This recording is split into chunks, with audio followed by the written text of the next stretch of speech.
ज्यावेळी छत्रपती शिवाजी महाराजांनी शाहिस्तेखानाची बोटे छापली ना लाल मालात, त्यावेळी शाहिस्तेखानाची बहीण पळत पळत आली आणि शाहिस्तेखानाला म्हणते की तुझी भाची सापडत नाही. शाहिस्तेखान म्हणतो कुठंतरी नीट हुडकून बघ, कुठंतरी लपले असेल, कुठंतरी चुकले असेल.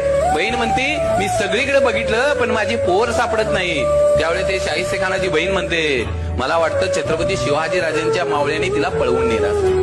आणि तो शाहिस्तेखान म्हणतो छत्रपती शिवाजी महाराजांचे मावळे काही करू शकतात परंतु कुठल्याही आया बहिणीच्या पदराला हात लावू शकत नाही.